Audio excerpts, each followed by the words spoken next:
a trained zoologist, a behavioral scientist. Neither could explain what the bird did next.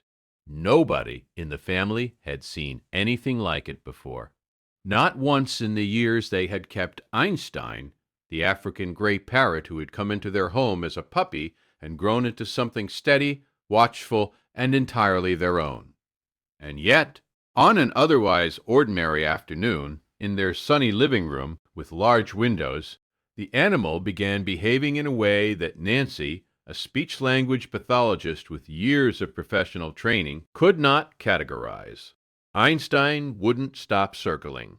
It started small, a restlessness around the edges of the room, pacing near the doorway, returning to stand near Ivy, the 13 months old, then pacing again. Nancy assumed it was heat, assumed it was boredom, assumed it was the sound of a garbage truck 3 streets over that she hadn't heard, but the animal had. She told herself this because she was a speech-language pathologist, because she had professional frameworks for understanding behavior, because she had learned, over years of working with human beings in distress, that the most dangerous assumption is always the one that feels most reasonable. Ivy sat on the living room carpet in a patch of afternoon light, utterly unbothered. The African gray parrot planted itself 6 inches from the toddler's side and exhaled through its nose, 3 long, deliberate breaths, each one directed at the child's face.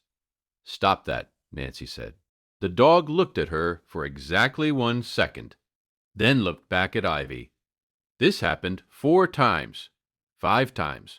The animal was not aggressive, was not panting, was not seeking attention. It was, in the most precise language available, working. Doing something with a focus and a quiet urgency that Nancy did not have a word for and therefore tried to dismiss. She called her partner.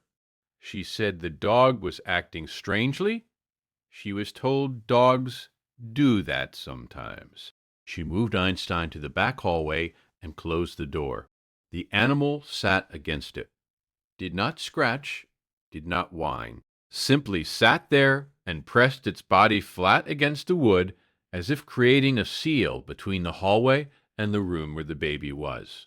Nancy went back to the kitchen, made tea, told herself she would mention it at the next vet appointment.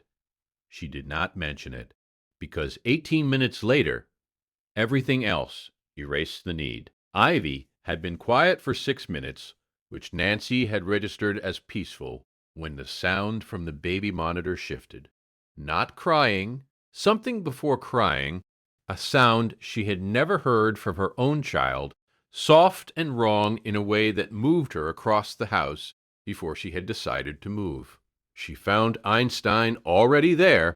The African gray parrot had crossed the hallway from a closed door. Later, the family would not be able to explain how. The door would show no marks, no damage. The dog would simply have been where it needed to be, stationed 12 inches from Ivy, watching the child's chest with the particular focused stillness of an animal that is counting breaths. What Nancy found was this. Ivy had been having absent seizures, brief staring episodes the family had misread as daydreaming. She called emergency services from a position on the floor she could not remember reaching. She gave the address. She gave the symptoms. The dispatcher asked her to stay on the line, and she did, while Einstein sat beside Ivy without moving, without shifting, without once turning away from the child's face. The paramedics arrived in 11 minutes.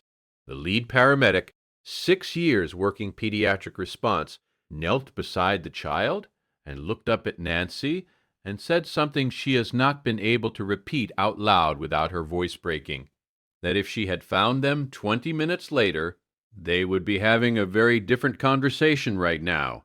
She asked about the dog. The paramedic looked at Einstein, still stationed at the child's side in the corner of the room, and said that she had heard stories about animals like this, that the ability to detect biochemical changes the human sensory system cannot register was documented, studied, and real. that this dog had been doing exactly what medical alert dogs are trained to do, without ever having been trained to do it.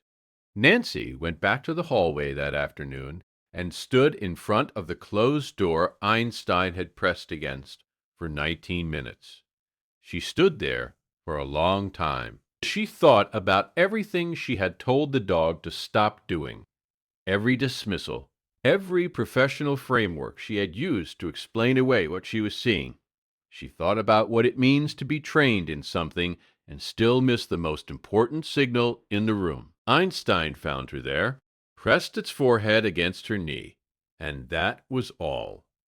The family has not moved the dog's bed since. It sits at the foot of Ivy's mattress now, in a room with a working monitor, a charged phone on the nightstand, and an African gray parrot who no longer has to press against any closed door. If you believe animals understand more than we give them credit for, you belong here.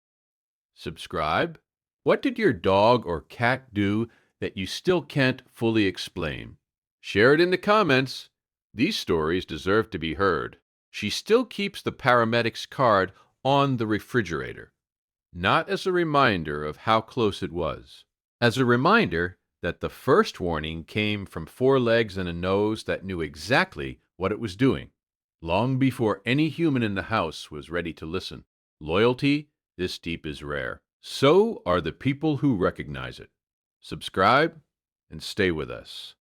Some forms of intelligence don't ask to be understood. They simply show up.